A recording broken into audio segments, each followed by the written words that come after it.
Welcome to the WCIA 3-in-1 podcast. Bret, Beherns, and Andy Olson here. We're after hours. Illinois basketball after dark. They are just leaving Indianapolis now. It's past midnight Central Time.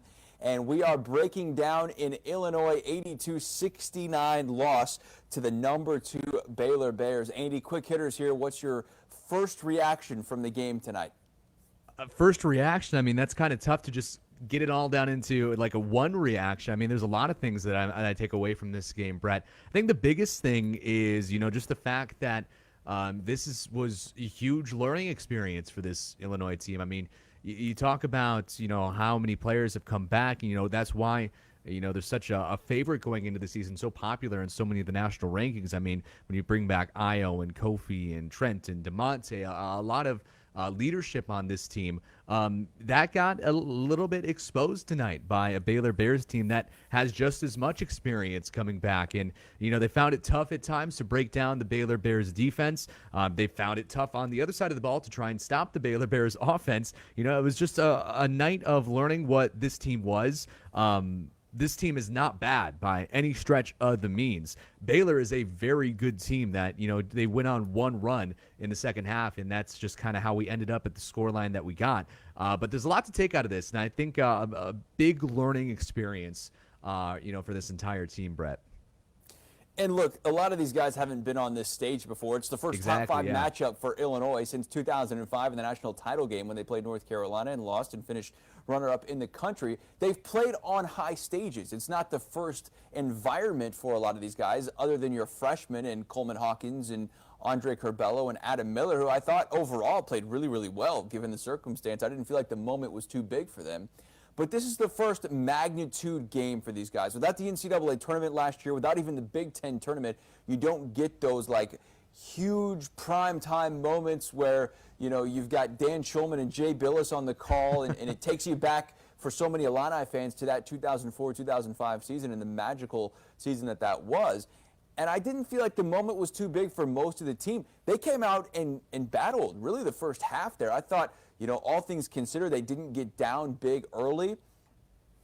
You would take that as an Illini fan overall. Only down 1 at half, 31-30, you're feeling pretty good.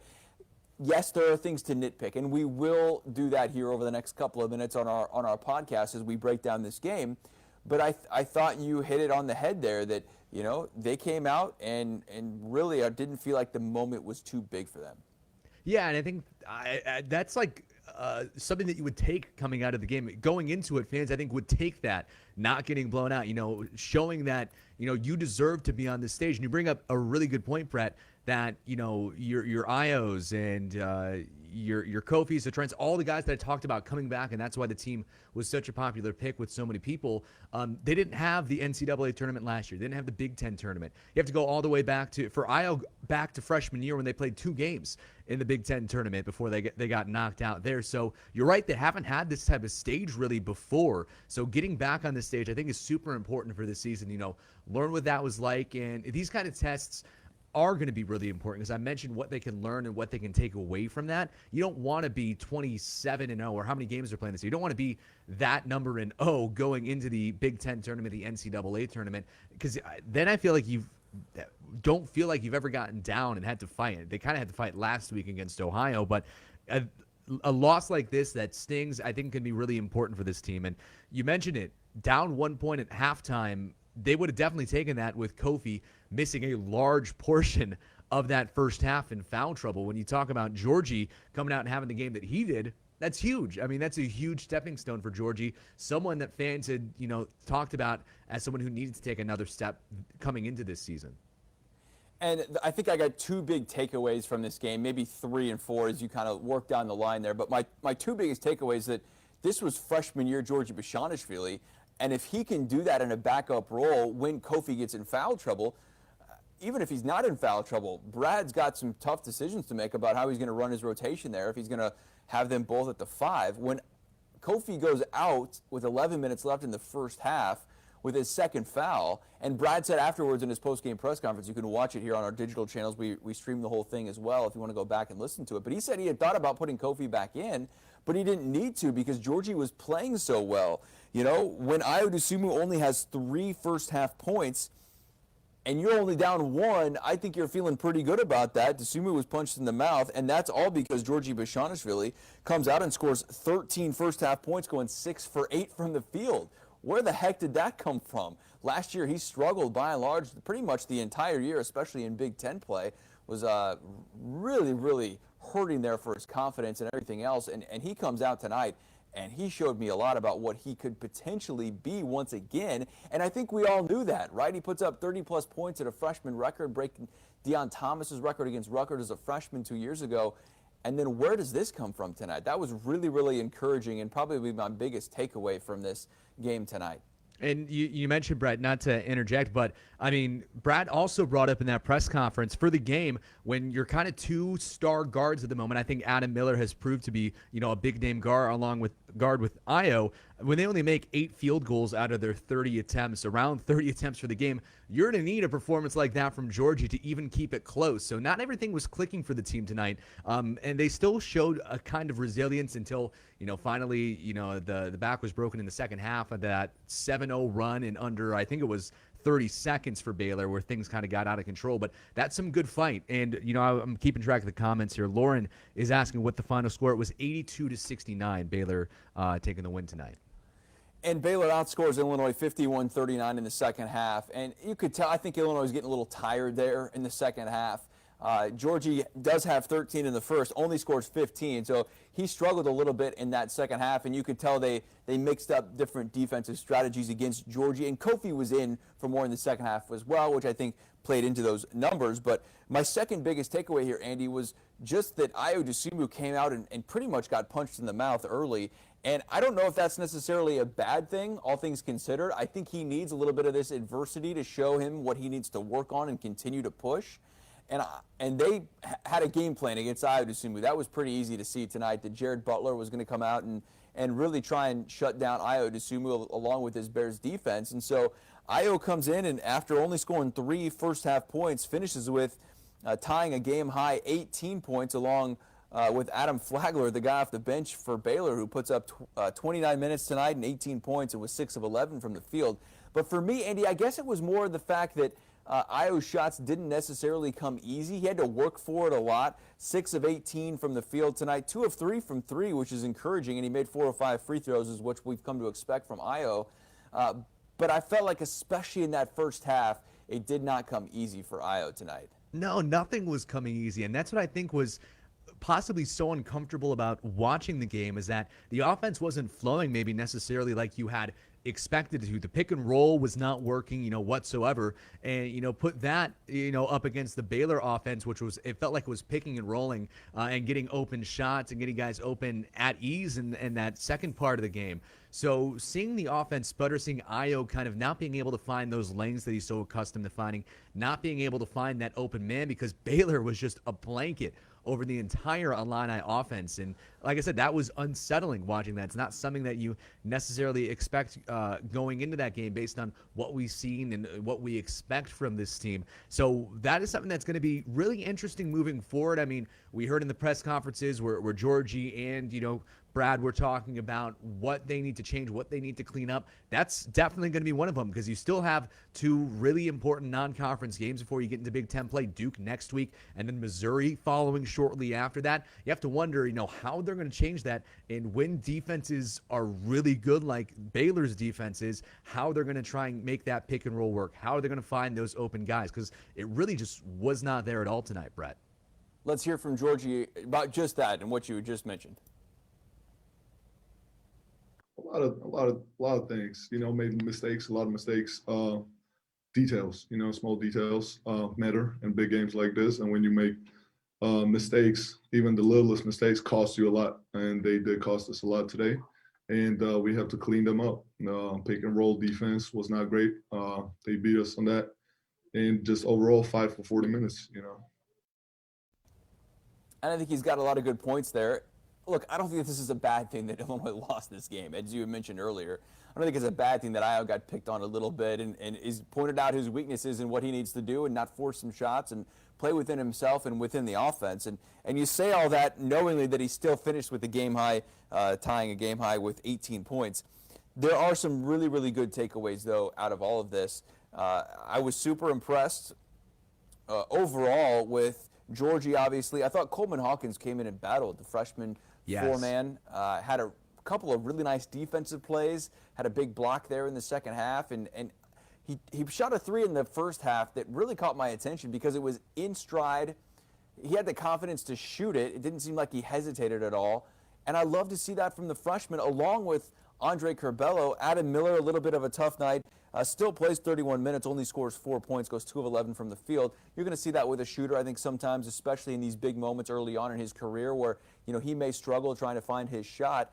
But I was impressed with Andre Curbelo as well, 3 for 6 from the floor with 11 points. I didn't feel like overall, especially with Curbelo and with Coleman Hawkins, Andy, it just seemed like they were comfortable out there on the court and what their role was in executing. Yeah, and even you talk about Adam Miller struggling a little bit today. You could tell that he felt comfortable still. I mean, he missed some shots. And like you said, that's going to happen sometimes. I think this is probably going to be a pretty important game in his career and in his development, a big-time game where maybe he didn't perform like he wanted to. But you talk about the confidence. I mean, Coleman Hawkins shooting that three early on in the game with the block on defense. I mean, he was it seemed like thrust into a scenario that maybe they didn't envision for him, with Kofi getting into a little bit of foul trouble. Georgie had some foul trouble too in the first half. I believe he got 3 pretty quickly, but they still kept him out there. So Andre Curbelo coming in, I mean, he had the third highest point total on the Illinois team today, which you probably would not have expected coming into the game. But he just looked really comfortable, and they had mentioned on the broadcast that he had played on ESPN before when he was playing, Bronny James's high school while he was playing out in New York. So maybe this wasn't necessarily new to him, but it's definitely a different type of stage. So to see those guys making those strides, having those types of games is super important. And the confidence is going to be key. That's exactly what you want of the freshmen. You don't want them, having terrible days and continuing to shoot, but sometimes those are going to happen. So getting that confidence is super important to see in these young players, and that's going to be incredible to see develop. I feel like that's going to be one of the most interesting things in their development and their time with Illinois, because it's still early in their careers, 4 games into it, and they're already playing like this. And overall confidence, I don't have many issues. I think this team is mature enough in that sense, even with those newcomers and the freshmen.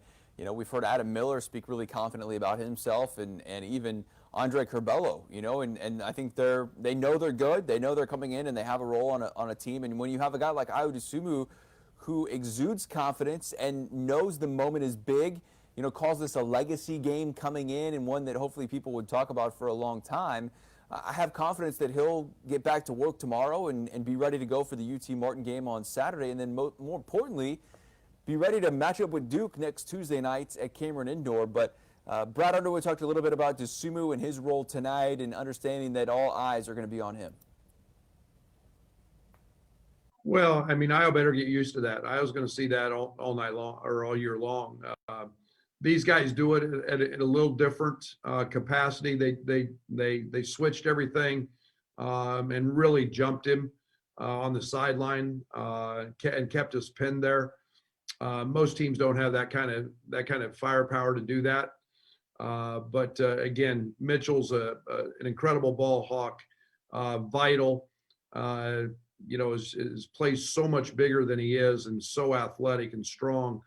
But again, it was them. We knew it was coming.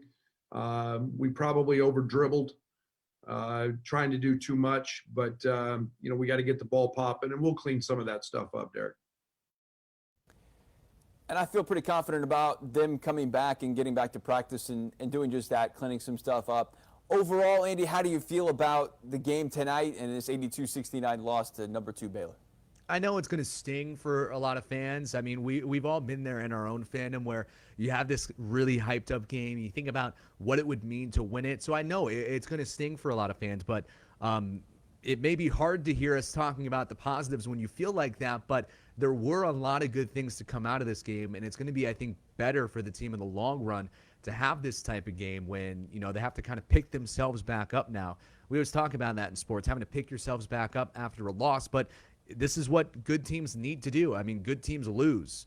That happens. And we get to find out, what this team is made of after this game. And you talk about, that game at Duke. Is Lightning going to strike twice in Durham this year? Michigan State just had a win at Cameron Indoor Stadium. If there's ever been a year to do it, probably this year, where there's so many teams around the country that are bringing back so many players because of the pandemic.